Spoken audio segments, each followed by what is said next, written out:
በስመ አብ ወወልድ ወመንፈስ ቅዱስ አሃዱ አምላክ አሜን።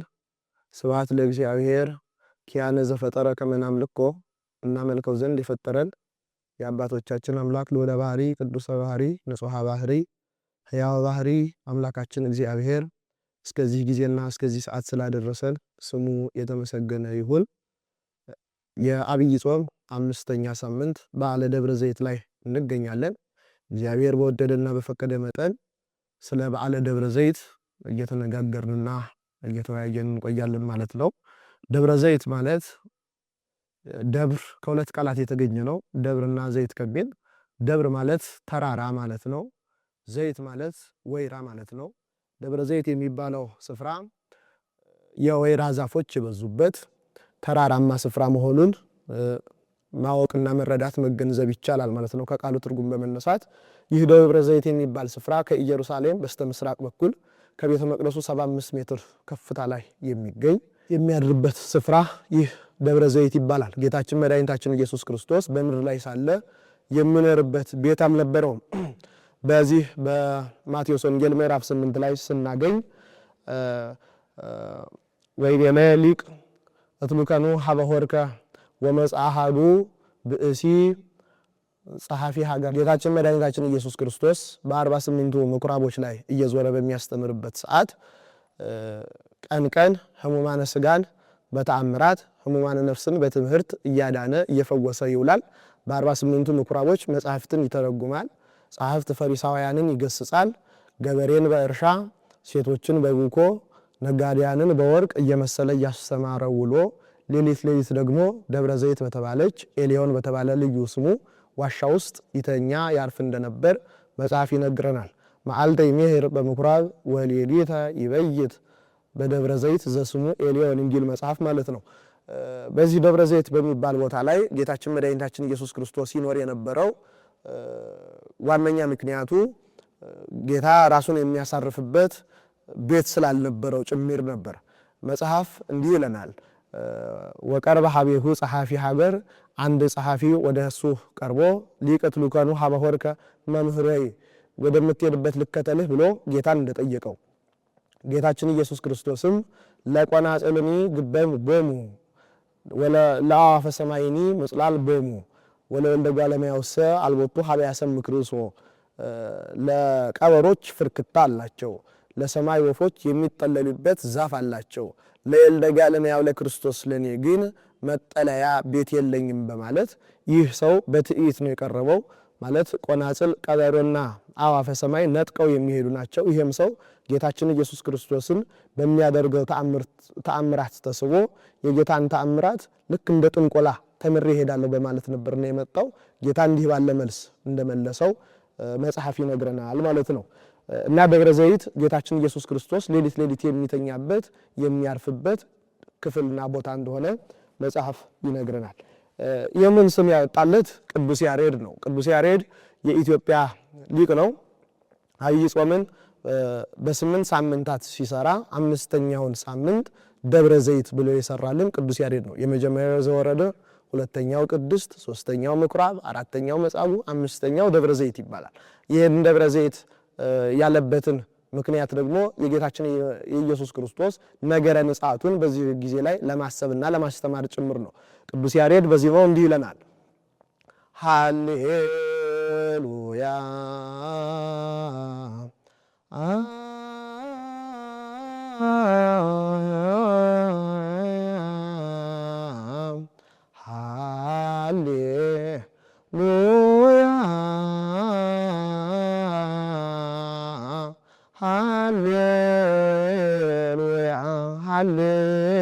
ሃሌሉያ ሃሌሉያ እንዘ ይነብር እግዚእነ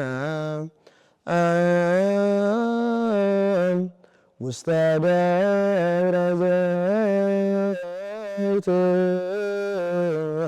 ወይቤሎሙ ለአርዳኢሁ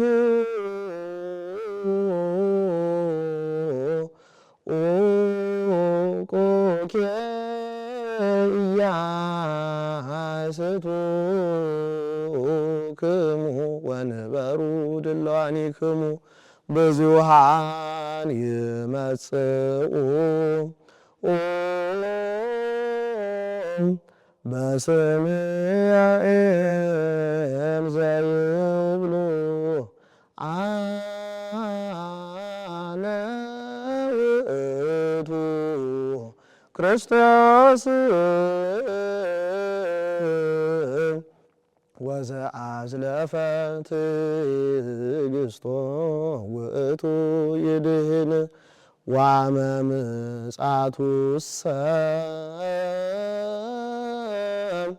ለወልደ እጓለ እመሕያው ይትከወስ ኩሉ ኃይለ ሰማያት ወምድር አሜሃ ይበክዩ ኩሎሙ ኃጥአነ ምድር ወይወርድ እግዚእነ እምሰማይ ዲበ ምድር በትእዛዙ ወበቃሉ ወበአእላፍ መላእክቲሁ በንፋተ ቀርን ዘእምሃበ እግዚአብሔር የምሃረነ አብ በይእቲ ሰዓት እሞተ ኃጢአቱ እስመ ገባሬ ሕይወት ውእቱ እግዚአ ለሰንበት በማለት ቅዱስ ያሬድ አምስተኛውን ሳምንት እንዲህ ያለ ዜማ ይገልጸዋል ማለት ነው። አምስተኛው ሳምንት እንግዲህ ነገረ ምጽአቱ የሚታሰብበት ስለ ክርስቶስ መምጣት የሚነገርበት የምንማርበት ሳምንት ነው ማለት ነው። ምጽአት ማለት ምን ማለት ነው ካልን ምጽአት መጻ መጣ ካለው ግስ የተገኘ ሲሆን ምጽአት ማለት መምጣት ማለት ነው። ጌታችን ኢየሱስ ክርስቶስ ሁለት ምጽአቶች እንዳሉት ታላቁ ቤተ ክርስቲያናችን ሊቅ አባ ጊዮርጊስ ዘጋስጫ ንንግር እንከ በፍና ምጽአቱ ለወልደ እግዚአብሔር እኛ ግን የወልደ እግዚአብሔርን መምጣት እንናገራለን ይልና ቀዳሚ ሀበ እግዝእትነ ማርያም ለተሰግኦ አስቀድሞ ከእመቤታችን ከቅድስት ድንግል ማርያም ሰው ለመሆን በአጭር ቁመት በጠባብ ደረት ተወስኖ አምላክ ሰው ሆኖ ሰው አምላክ ሆኖ የዓለምን ኃጢአት ሁሉ ለማሰጎድ የመጣበት ነው። ወዳግም ይልና ሁለተኛው ደግሞ ጌታችን ኢየሱስ ክርስቶስ የሚመጣበት ወይ ለጣበት ብሎ የሚያስተምረው ለፍዳ ኃጥአን ከመት በቀል ለሐሳው የመሲህ ይላል። ሐሳው መሲህን ለመበቀል ጌታችን መድኃኒታችን ኢየሱስ ክርስቶስ ወደ ዓለም ሁለተኛ እንደሚመጣ አባ ጊዮርጊስ ዘጋስጫ መጽሐፈ ምስጢር በተባለ መጽሐፉ ላይ ይነግረናል። ጌታችን ኢየሱስ ክርስቶስ አስቀድሞ የመጀመሪያው ምጽአቱ ላይ በትሕትና ነው የመጣው። የመጀመሪያው ምጽአቱ ላይ እየተራበ እየተጠማ እያበላ እያጠጣም ጭምር ነው ወደ ዓለም የመጣው። ሁለተኛ ምጽአቱ ላይ ግን ለፍዳ ኃጥአን ነው ማለት ኃጥአንን በኃጥአን ለመፍረድ ለጻድቃን ለመፍረድ ነው ሁለተኛ ምጽአቱ ላይ የሚመጣው ማለት ነው። እና በመጀመሪያው ምጽአቱ ላይ የሰቀሉት የመጀመሪያው ምጽአቱ ላይ ያሳደዱት ጎኑን የወጉት ደሙን ያፈሰሱት ከፈያታውያን ጋር በቀኝና በግራ የሰቀሉት ከሁለት ወንበዴዎች መካከል የሰቀሉት መድኃኔዓለም ክርስቶስን በሁለተኛው ምጽአቱ አይተውት ያዝናሉ፣ ይደነግጣሉ። ይሄንን ነው አባ ጊዮርጊስ ዘጋስጫ እንዲሁ በዚህ በሰዓታቱ ላይ ሲናገር አመ የመጽእ ወልድኪ ወጣሕተ በቀል ተሰርግዮ አሜሃ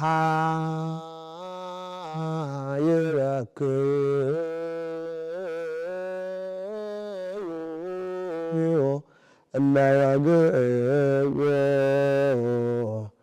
ተማህፀነ በብካይኪ ይርከበነ ናህቦ አመ ይመጽእ ወልድኪ ሞጣህተ በቀል ተሰርግዮ ማለት ልጅሽ የበቀል መጎናጸፊያን ተጎናጽፎ በሚመጣበት ሰዓት ወይም ሲመጣም አሚሃይ በክዩ ለጊእዮ የሰቀሉት የገደሉት ይሙት በቃ ለፍርድ ፈረዱበት በሁለት ወንጋዴ መካከል የሰቀሉት አይሁድ አይተው ያዝናሉ ያለቅሳሉ። ምክንያቱም ጌታ በኃጥአን ሊፈርድ ለጻድቃን ሊፈርድ ነውና የሚመጣው። ይሄን ሰዓት የሰቀሉት የገፉት ያሳደዱት ሁሉ በክርስቶስ ዳግም ምጽአት ምክንያት ያዝናሉ ያለቅሳሉ። አለ ለነ ወይ ለነ ይላሉ። ወይ ጉዳችን ፈላ አዘን ተከዘን ምን ይሻለናል ማን ካንተ እጅ ያድነናል በማለት ሐዘናቸው የመረረ እንደሆነ ይነግረናል ማለት ነው።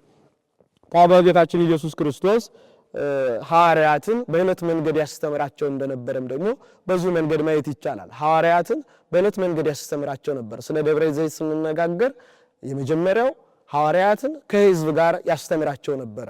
ጌታችን ኢየሱስ ክርስቶስን የሚከተለው ሕዝብ የአምስት ገበያ ሕዝብ የሰባት ገበያ ሕዝብ ከዛም የሚበልጥ ነበር። ሁሉም ደግሞ ስለ ችግሮቻቸው ይመጡ ነበር። ክርስቶስን የሚከተሉት ሰዎች ገሚሶቹ ሕሙማነ ሥጋ ሆነው፣ ገሚሶቹ ደግሞ የታመመ ወዳጅ ዘመድ ኖሯቸው፣ ገሚሶቹ የአፉን ትምህርት የእጁን ታምራት ለማየት ለመስማት ከአፉ ትምህርት ለመስማት ከእጁ ታምራት ለመቀበል የሚመጡ ሰዎች ነበሩ። ግማሾቹ ከእሱ ኃጢአትን ፈልገው ለመስቀልና ለመግደል የሚመጡም ሰዎች እንደነበሩ መጽሐፍ ይነግረናል። ታዲያ ክርስቶስ ከነዚህ ከሚከተሉት ሰዎች ጋር ሐዋርያትን ያስተምራቸው ነበር። ከዚያ ውጭ ደግሞ ሐዋርያትም የተማሩትን ፈክር ለነ እያሉ ይጠይቁታል። ጌታ ሆይ አስተምረን አልተረዳንም አስረዳን እያሉ ይጠይቁት እንደነበር ይነገራል። ከዚያ ውጭ በዚህ ላይ ተያይዞ ደግሞ ጌታችን ኢየሱስ ክርስቶስም ነበውኩምኒ የተናገርኩትን አስተዋላችሁን ስለምን እንደነገርኳችሁ ገብታችኋል እያለ እሱም ይተረጉምላቸው እንደነበር ይነግረናል። ደብረ ዘይት ላይ ወቀሩ ሀቤሁ አርዳኢሁ እንደ ባሕቲቶሙ ይላል። ብቻቸውን ደቀ መዛሙርቱ ቀረቡና ማእዜ ከውን ህልቀት ዓለም ምልክቱ ምንድነው መቼ ነው ብለው ጠየቁት። ለዚህ ጥያቄ ምክንያት የሆናቸውም ደግሞ ጌታችን መድኃኒታችን ኢየሱስ ክርስቶስ በማቴዎስ ወንጌል ምዕራፍ 23 ከቁጥር 38 ጀምሮ ስናነብ የሚነግረን አንድ ደቀ መዛሙርቱ እንዲጠይቁት ያደረጋቸው አንድ ትምህርት ያስተምራል። ኢየሩሳሌም እንተተቀትልዮም ለነቢያት ወተወግሪዮም ለሐዋርያት እለተፈነው ሀይኪ ኢየሩሳሌም ነቢያትን የገደልሻቸው ሐዋርያትን የምትጣያቸው የምታሳደያቸው ሚመጣን አስተጋብኦም ለውሉድኪ ከነንተ ታስተጋብ ዶርሆ ወሊያታ ተከነፊያ ልጆችሽን ዶሮ በከንፈቿ እንደምትሰበሰብ ምን ያክል ለመሰብሰብ ፈለኩ ወአበይክሙ እንደ ያላችሁ ግን ወእምዝ ይትሐደግ ለክሙ ቤተክሙ በድወ አሁን ግን ቤታችሁ ቤተ መቅደሳችሁ ቤተ ኦሪታችሁ መስዋዕት የምትሰዩበት ዕጣን የምታጤሱበት ኃጢአት የምታስተሰርዩበት ቤታችሁ ቤተ መቅደስ አሁን ግን ምን ያህል ይፈርሳል ብሎ አስተማራቸው። ይህን ትምህርት የሰሙ ደቀ መዛሙርቱ ማቴዎስ ወንጌል ምዕራፍ 24 ላይ ይቀርብና ዋራዩ ወንድቀ ህንጻው ይላል። የቤተ መቅደሱን ማማር አሳዩት። የፀሐይ ጮራ ሲያርፍበት በ46 ዘመን የተሰራው ቤተ መቅደስ በዕልቋ ቤት ነው እና የተሰራው ሲያምር ውበቱን ተመለከቱና አሳየት። ይሁን ቤተ መቅደስ ጌታችን ኢየሱስ ክርስቶስን ድንጋይ በድንጋይ ላይ ሳይፈርስ እንደማይቀር በእውነት እነግራቸዋለሁ ብሎ የቤተ መቅደሱን መፍረስ ነገራቸው። አሁን በዚህ ሰዓት ሐዋርያት 3 ጥያቄን ጠየቁት። መቼ የሚል መምጣትህ መቼ ነው የሚል አንደኛ ጥያቄ፣ ሁለተኛ ደግሞ ጥያቄ ምልክቱስ ምንድነው? አንተ ልትመጣ ስትል የሚደረገ ምልክት ምንድነው በማለት ሐዋርያት ጌታችን ኢየሱስ ክርስቶስን ጠየቁት ማለት ነው። ጌታችንም ይመልስላቸዋል። አሁን የመምጣት ምልክት የዓለም ማለፍ ምልክት መቼ ነው የሚል 3 ጥያቄን እንደጠየቁት ይነገረናል። አሁን መቼ በሚለው ላይ ጌታችን ኢየሱስ ክርስቶስ ሲነግራቸው አልቦ ዘየአምራ ለይእቲ ዕለት ወለይእቲ ሰዓት ዘእንበለ አብ ባሕቲቱ ኢልደጓለሚያ ወኢመላእክተ ሰማይ የሰማይ መላእክትም ቢሆኑ የሰው ልጅም ቢሆን ከአብ በቀር ማንም ያችን ዕለትና ሰዓት የሚያውቃት የለም ብሎ በሰው ሕሊና ውስጥ ማንም ዕውቀት እንደሌለው በዚህ ደረጃ ምጽአትን የሚያውቅ የሚረዳ እንደሌለ ጌታችን ኢየሱስ ክርስቶስ ለደቀ መዛሙርቱ ይነግራቸዋል ማለት ነው። አሁን እንግዲህ ደቀ መዛሙርቱ የመምጣትን ምልክት ፈልገው ነበር ይሄንን የጠየቁት። ጌታችንም ደግሞ ማንም እንደማያውቀው ደፍኖ ነገራቸው። ይሄን በቅዱስ ያሬድ ይናገራል በዜማው እስመ ለዓለም ምሕረቱ ድልዋኒክሙ ንዋያ እስመ ኢተአምሩ ጊዜ ይመጽእ ሀዳስ በአበየት እነሂ ሳርከ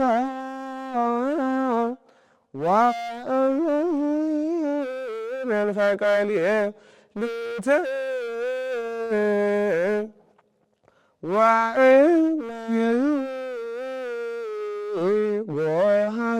ወሐጽባህ ድልዋንክሙ ንበሩ። አዲሱ የአዲሷን ቤት ባለቤት የሚመጣበትን ሰዓት አታውቁምና ተዘጋጅታችሁ ኑሩ። ጠዋት ይመጣ፣ ሰርክ ይመጣ፣ ማታ ይመጣ፣ ሌሊት ይመጣ አታውቁምና ተዘጋጅታችሁ ኑሩ በማለት ቅዱስ ያሬድ በዜማው ይሄን ነው ይነግረናል፣ ያስተምረናል ማለት ነው። እና መቼ ትመጣለህ በሚልም ይሄምን መልስ ጌታችን ኢየሱስ ክርስቶስ ማንም እንደማያውቀው ነገረው። አሁን እዚህ ላይ ግን መሰረታዊ ጥያቄ ያስነሳል። ወይም በጓለሚያው የሚል ቃል አለ። ታዲያ ክርስቶስ እንዴት ስለ ምጽአቱ መቼ እንደሚመጣ አያውቅም ቢባል የመጀመሪያው ወልድ የሚለውን ልጅ በሚል ሲተረጎም ዘፍጥረት ልጆች መገኛ እንደምንለው ማለት ነው። ወልድ ልደት ከሚለው ስለምናወጣው አሁን በዚያ ምክንያት ወልድ የሚለውን ይዘን ፍጥረት ሁሉ ደቂቃ አዳም ሁሉ አያውቀውም አይረዳውም ማለት ነው።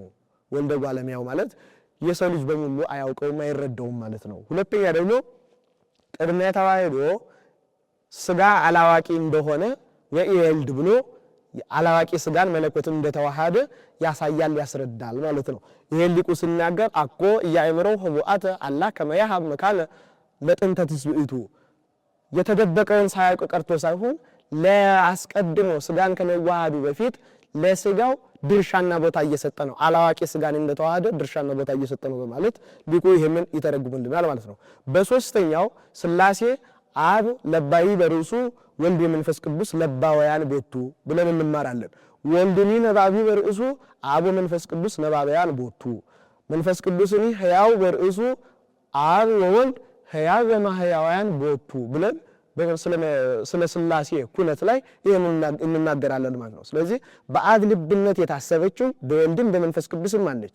ግን አሁን እቺ ምጽአት ቀን በአብ ልብነት ታስባ ቀርታለች እንጂ በወልድ ቃልነት አልተገለጸችም፣ አልተረዳችም፣ አልታወቀችም ማለት ነው። ስለዚህ ወልድ ለዓለም አሳልፎ አልተናገራትም፣ አልገለጻትም ለማለት የወልደ ጓለሚያው በማለት ክርስቶስ ይናገራል ማለት ነው። ሌላው እዚህ ላይ የምናየው መጀመሪያ መቼ የሚለው ነው እስካሁን ያየነው። ሁለተኛው የመምጣት ምልክት ምንድነው? ሶስተኛው የዓለም ማለፍስ ምልክት ምንድነው? በማለት ሐዋርያት ጌታችን ኢየሱስ ክርስቶስን እንደጠየቁት ስለ መምጣቱ ምልክት፣ ስለ ዓለም ማለፍ ምልክት ማየትና መረዳት እንችላለን ማለት ነው። በጠቅላላ ይህን ምዕራፍ ስንመለከተው ሶስት መሰረታዊ ሐሳቦች ላይ ያጠነጥናል። በተለይ ስለ መምጣት ምልክትና ስለ ዓለም ማለፍ ምልክት በሚለው ስናብራራ በሶስት ይህንን ምዕራፍ 24 በሶስት አብይ ሐሳቦች ላይ ከፍለን ብንመለከተው ትምህርታችንን ግልጽና አጭር ቀልጠፍጠፍ ያለ ያደርግልናል ማለት ነው። የመጀመሪያው ሃይማኖታዊ ቀውስ ነው። በዚህ በማቴዎስ ወንጌል ምዕራፍ 24 ላይ የሚገኘው የክርስቶስ መምጣት ምልክቶች፣ የዓለም ማለፍ ምልክት፣ የመምጣቱ ምልክት የሚያሳየው መጀመሪያ ሃይማኖታዊ ቀውስ ነው። ሃይማኖታዊ ቀውስ ማለት ብዙ ሐሰተኛ ነቢያት ይመጣሉ፣ ብዙዎች ሐሰተኛ ክርስቶሶች ይመጣሉ፣ ብዙዎች ሐሰተኛ መምህራን ይመጣሉ። እንግዲህ ከክርስቶስ ሳይሆኑ ከእግዚአብሔር ሳይላኩ የእግዚአብሔር ሐሳብና ፈቃድ ሳይኖራቸው ነገር ግን እኔ ክርስቶስ ነኝ በማለት እኔ ክርስቶስ ነብይ ነኝ በማለት እኔ ለክርስቶስ ደቀ መዝሙር ነኝ አስተማሪ ነኝ በማለት የሚመጡ መኖራቸውን ጌታችን ይነግረናል ማለት ነው። ስለዚህ አሁን ደቀ መዛሙርቱን እስመ ብዙኃን ይመጽኡ በስምየ እንዘ ይብሉ አነ ውእቱ ክርስቶስ ወዘአዝለፈ ትዕግሥቶ ውእቱ ይድኅን፣ እኔ ክርስቶስ ነኝ እያሉ የሚመጡ ብዙዎች አሉና ትዕግስትን ያዘወተራት እሱ ይድናል። ክርስቶስ እንዳልሆኑ መርምረው ያወቁ። ክርስቶስ አሁን አንድ ጊዜ መጥቷል፣ አንድ ጊዜ ለኩነተ ሥጋ መጥቷል፣ ሁለተኛ ጊዜ ደግሞ ለፍርድ ለኩነኔ ዝንቱ ዓለም ይመጣል። ታዲያ ሁለቱ ምጽአቶቹን የተረዳ ሰው በሐሰተኛ መሲህ፣ በሐሰተኛ መምህር፣ በሐሰተኛ ነቢይ አይደለልም አይረታምና ክርስቶስ ይሄን አስተማረ ማለት ነው። በማቴዎስ ወንጌል ምዕራፍ 7 ከቁጥር 21 ብንመለከት አሜሃ ይብሉኒ ብዙኃን አኮኒ በስምከ ተነበይነ ወበስምከ አጋንንተ አውጻእነ ወበስብከ ኃይላተ ብዙሃ ገበርነ ወአንሰ ይብለኑ ግሙራ እያምረክሙ በዛ ሰዓት ብዙዎች በስምህ ትንቢት አልተነበየንም እንዴ በስምህ ትልልቅ ታምራትን አላደረግንም እንዴ በስምህ አላስተማርንም እንዴ እላችሁ ይሉኛል እኔ ግን አላውቃችሁም ረሐቁ ለኩልክሉ ገበርታ መጻ ኃጢአትን የምትሰሩ እናንተ የአመጽ ልጆች ከኔ ወግዱ በማለት ይሄን ድምጽ አሰማቸዋለሁ በማለት ክርስቶስ ይናገራል ማለት ነው። ስለዚህ አሁን ሃይማኖታዊ ቀውስ ማለት የተመረጡትን እስኪያስቱ ድረስ በወልድ በአጭር ቁመት በጠባብ ደረት መወሰን ያመኑ የዓለምን ኃጢአት ለማስወገድ እንደመጣ አስወግዶ እንደሄደ በከበረ ደሙ ፈሳሽነት እኛን እንደዋጀን ያመኑትን ሰዎች መምህራንን ካህናትን ጳጳሳትን ኤጲስቆጶሳትን ቀሳውስትን ዲያቆናትን እንዲሁም ምእመናንን በጠቅላላ ማህበረ ክርስቲያንን የሚያስቱ ብዙዎች ይመጣሉ ማለት ነው። ወዛዝለፈ ትዕግስቶ ውእቱ ይድህን ትዕግስቱን ያበረታ በትዕግስት ግን የጸና ሰው ግን እሱ ይድናል በማለት ጌታችን ይናገራል ማለት ነው። ስለዚህ የመጀመሪያው የሃይማኖታዊ ቀውስ እንዳለ በዚህ በማቴዎስ ወንጌል ምዕራፍ 24 ላይ መመልከት እንችላለን ማለት ነው። ሁለተኛው የሰላም እጦት ነው። የሰላም እጦት በውስጡ ሁለት አብይ ርዕሶች አሉበት። የመጀመሪያው ህዝብ በህዝብ ላይ ይነሳል። ሁለተኛው ደግሞ መንግስት በመንግስት ላይ ይነሳል። የጦርነት ወሬ ይታወጃል። ወሬ ሁሉ የጦርነት ይሆናል። ዓለም በኒኩለር መጋረጃ ውስጥ ተሰውራ ዓለም ጦርነትን ሁሉ ስታወጅ ትኖራለች ማለት ነው። እና ይሄን ነው እየተናገረ ያለው ጌታችን ኢየሱስ ክርስቶስ። ሁለተኛው የሰላም እጦት ማለት ይሄ ነው። ዓለም ሰላሟን ታጣለች። ለምን? ሰላም ክርስቶስን ስለሰቀለች ስላሳደደች ማለት ነው።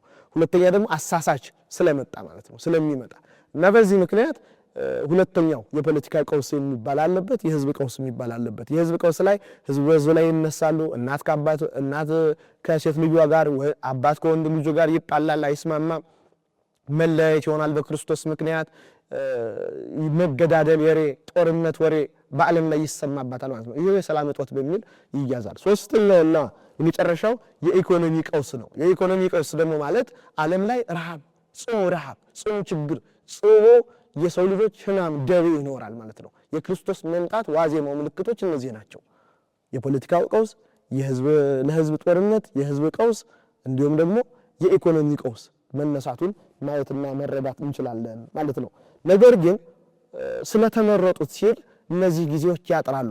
መጽሐፍ እንዲህ ይለናል በዚህ በማቴዎስ ወንጌል ምዕራፍ 24 ከቁጥር 22 ላይ ወሶበ ኢሐጽራ እማንቱ መራኢል እምኢድህነ መኑሂ ኩሉ ዘሥጋ ሥጋዊ የሆነ ሁሉ እቺ ዘመናት ባታጥር ኖሮ ማንም ባልዳለ ነበር፣ ሁሉ በተሳሳተ ሃይማኖቱን በካደ ነበር። ነገር ግን ዘመኑ አጥሯል አለ። ይሄን ደግሞ ሲናገር ጌታችን ምን ያለ ወባህቱ በእንተ ህርያኒሁ የሐጽራ እማንቱ መዋዕል ስለ ዳጌቱ ስለ ቅዱሳን ሲል ግን ስለተመረጡት ሲል ግን እቺ ጊዜና እቺ ሰዓት ታጥራለች በማለት ጌታ በ22ኛው ቁጥር ላይ ይናገራል ማለት ነው።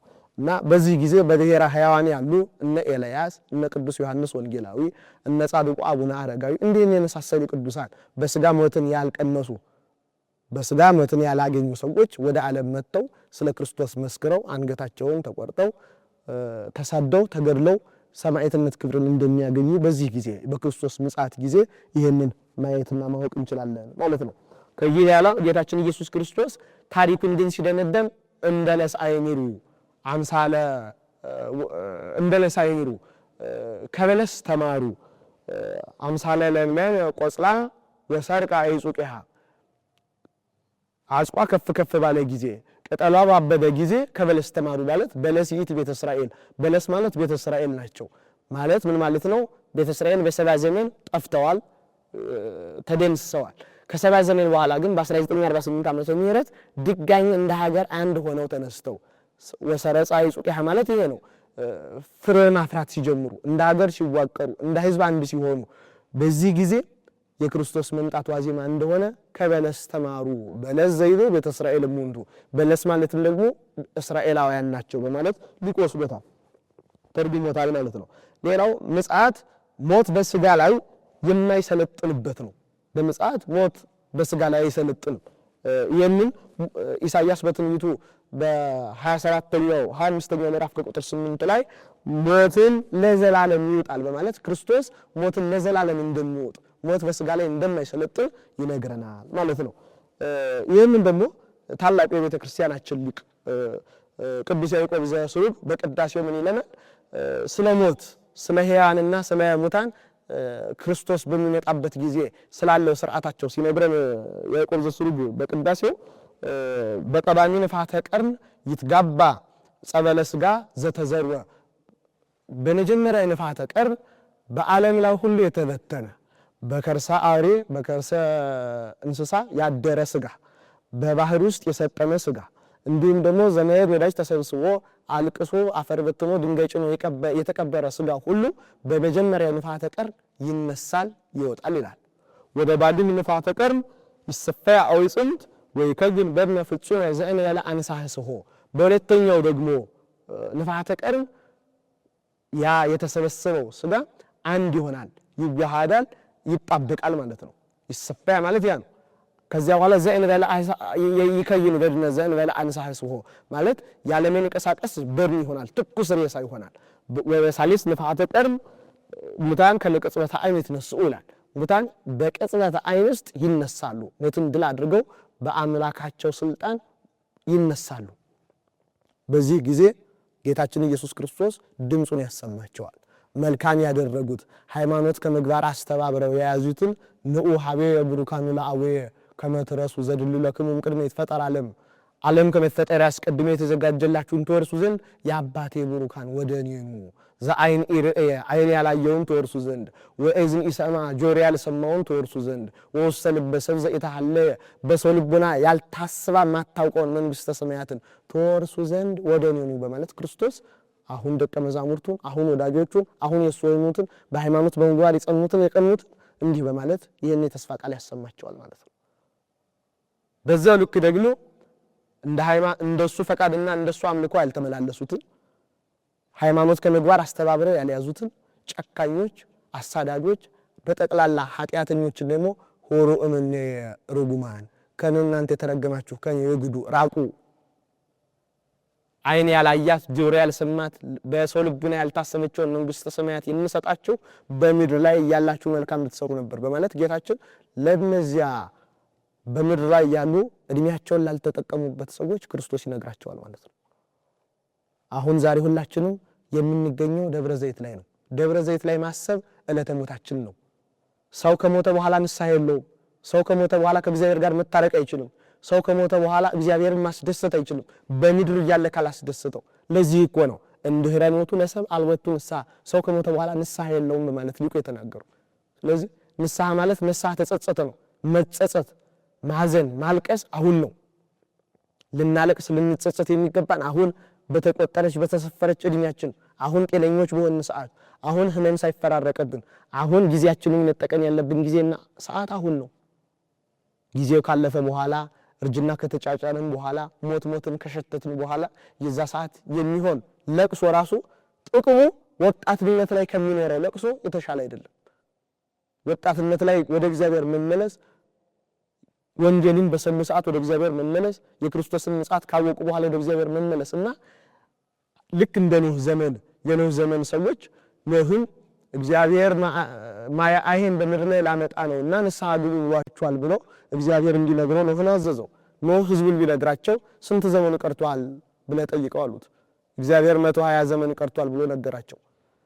እንደዚያማ ከሆነ በመቶው እንበላለን እንጠጣለን እንሰክራለን እንደንሳለን እንዝናናለን ማያ አይ ወደ ዓለም መጥቶ ኃጢአተኛ የሆኑትን የኖህን ድምጽ ያልሰሙትን የኖህን አዋጅ ያልተቀበሉትን ሁሉ እንዳጠፋቸው ከሰማይ ከምድር ማያ አይ ፈልቶና ወጥቶ እንዳጠፋቸው ኖህና ቤተሰቡ ደግሞ እንደዳኑ ይነግረናል ማለት ነው። ስለዚህ እግዚአብሔር ዛሬ ልክ እንደ ኖህ ዘመን እንደነበርን ሰዎች እኛ ላይ ሊፈረድ ቃለ ወንጌልን አስቀምጧል። ዘመኑ ቀርቧል። የጦርነት ድምጽ እየሰማን ነው። ህዝብ ላይ ተነስቷል። የፖለቲካ ቀውስ አለ። ረሃብና ችግር በየቤቱ በየደጁ ነው። ይሄን እየሰማ ልቡ የደነደነ ክርስቲያን እንዴት ክርስቲያን ይባላል? እንደኔ ዘመን እንዳሉት የጠፋት ልጅ ነው እንጂ። ስለዚህ በኖህ ዘመን እንዳሉት ሰዎች ከመጥፋታችን በፊት አሁን በተሰጠችን እድሜ ንስሐ ገብተን ስጋው ደግሞ ተቀብለን ልንኖር ይገባናል። አካሄዳችንን ከእግዚአብሔር ጋር ልናደርገው ይገባናል። ክርስቶስም ንዑ ሀቤ ሊበን ይገባል። ያን ድምጽ ልንሰማ ይገባናል። ኖህና ቤተሰቡ ከመርከብ ከወጡ በኋላ ኖህ ልጆቹ እንዳይጋቡ እንዳይራቡ ትእዛዝን አስተላለፈ። እግዚአብሔር በዚህ አዘነ። ኖህ አንተ ማጥፋትን ልጆች መገደላቸውን አይተውን ብዬ ነው ይሄን ሥርዓት ያወጣሁት ብሎ ነገረው። በዚህ ሰዓት እግዚአብሔር ዳግመ እያማሰና ለምድር በማይ ድጋሚ ምድርን በመፍሮሃ አላጠፋትም ወእሰይም ቀስተ በውስተ ደመና ምልክቴንም በደመና ላይ አኖራለሁ ብሏል። አሁን ዛሬ ምልክት የሆነችን እመቤታችን ቅድስት ድንግል ማርያም ናት። እሷ ምልክታችን ናት።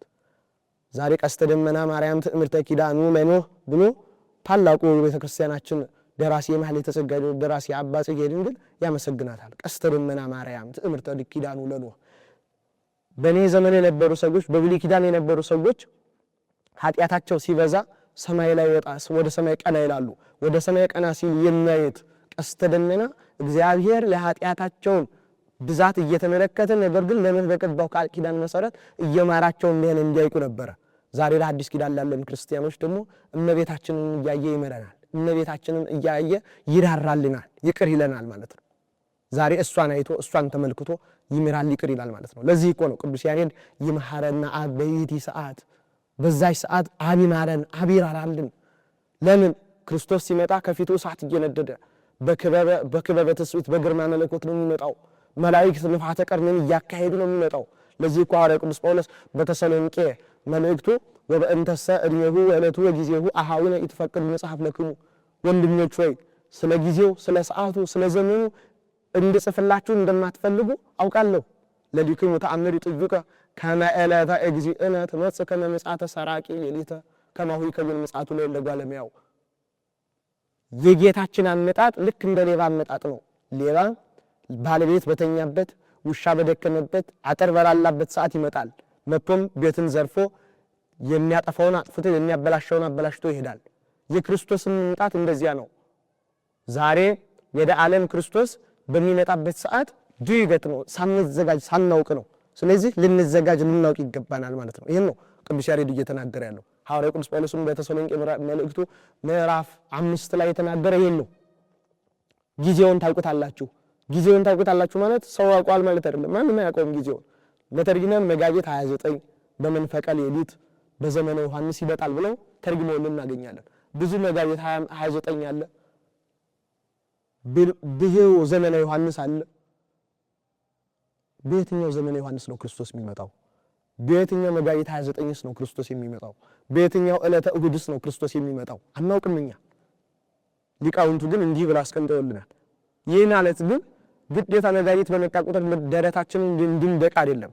ክርስቶስ ሁል ጊዜ እንደሚመጣ ሞታችንን አስበን ተዘጋጅተን እንድንኖር ነው። ለዚህ ሊቃውንቱ ይህንን ያስቀመጡት። ሊቁ እኮ ተዘከር ሰብ ዕለተ ሞትከ፣ ሰው ሆይ የመሞትህን ጊዜ አስበው። ቆመ ስትሄድ፣ ሰርተህ ስታተርፍ፣ ነግደህ ሰርተህ ስታተርፍ፣ ነግደህ ስታተርፍ፣ ተምረህ ስታውቅ፣ ጤንነት ሲሰማህ ኔትህን አስበው ነው የሚለው ሊቁ። ይህ ማለት ምን ማለት ነው? ሞታችንን አናስበው ማለት ምን ማለት ነው? መልካም ሰዎች ሁኑ ማለት ነው። ከክርስቶስ ጋር ሁኑ ማለት ነው። ሃይማኖትን ከምግባር አስተባብሩ ማለት ነው። እና ሃይማኖት ከምግባር ካላስተባበርን በኢቲ ሰዓት አልቦ ዘይአምረን፣ በዛ ሰዓት የሚያውቀን የለም። እናውቃቸዋለን የምንላቸው ተስፋ ያደረግንባቸው በገንዘባቸው በሀብታቸው በስልጣናቸው የተመካንባቸው ሰዎች ሁሉ አያውቁንም፣ ሊደርሱልን አይችሉም። የተመካንበት ሰይጣንን ራሱ ይክደናል በዛ ሰዓት። የኛ አይደለም፣ ምንም አይሆንም የኛ። ስለዚህ ሰዓታችንን አስበን የተሰጠንን እድል ተጠቅመን መንግስተ ሰማያትን እንድንቤዣት ገንዘባችን እንድናረጋት የተከፈለልንን ዋጋ እንድናገኝ ነው። አሁን ዛሬ እኔ እግዚአብሔርን አሁን ዛሬ እኔ ልናገር የምችለው ነገር ይሄን ነው። ሁላችንም ልንዘጋጅ ይገባናል ማለት ነው። ጌታችን ኢየሱስ ክርስቶስ የሚመጣበት ጊዜና የሚመጣበት ወቅት ነው ማለት ነው፣ በጠቅላላ ማለት ነው። መጽሐፍት መተርጉማን በዓመት 2 ጊዜ እንድናስተውለው ይረዱናል። የመጀመሪያው በዚህ በ5ኛው ደብረ ዘይት በተባለው ሳምንት ስለ ክርስቶስ ነገረ ምጽአት እንድናስብ፣ ሞታችንን እንድናስብ መተርጉማን ሊቃውንት ይህን ሰርተውልን አስቀምጠውልን ሄደዋል። ሁለተኛ ደግሞ በዓመቱ መጨረሻ 360 ቀን አብቅቶ በ5 ጳጉሜን በምንለው ዘመን ስለ ምጽአት እንድናውቅና እንድንረዳ በዚያ ጊዜ እግዚአብሔር ሰገሃደ ይመጽእ፣ እግዚአብሔር በግልጥ ይመጣል። ወአምላክነ ኢያረምም፣ አምላካችን ዝም አይልም። እሳት ይነድድ ቀድሜሁ፣ ከፊቱም እሳት ይነዳል እያሉ ምስባኩ እየተሰበከ ወንጌሉ ስለ ምጽአት እየተነገረ እንደሚቆይ ሁላችንም እናውቃለንና ሁለት ጊዜ በአመት ሁለት ጊዜ በደብረ ዘይትና በዚህ ደግሞ በጳጉሜን ወር ላይ እንደሚነገረን ስለ ክርስቶስ መምጣት ማወቅ እንችላለን ማለት ነው። ከዚያ ውጪ መጋቢት 29 ምን ጊዜም ዕለተ ጽንሰትም ነው። ስለ የክርስቶስ መምጣትም የሚሰበክበት የሚነገርበትም ነው። ከዚያ ውጪ ግን ሁላችንም እየለቱ እየጊዜው የክርስቶስን መምጣት እያሰብን ልንዘጋጅና ራሳችንን በሃይማኖት በምግባር ልናጸና ልናቀና ይገባናል ማለት ነው። ምስጢርን የገለጸልን የአባቶቻችን አምላክ ልዑለ ባሕሪ ቅዱሰ ባሕሪ ንጹሐ ባሕሪ እግዚአብሔር ስሙ የተመሰገነ ይሁን። ወስብሐት ለእግዚአብሔር ወለወላዲቱ ድንግል ወለመስቀሉ ክቡር። ይቆየን።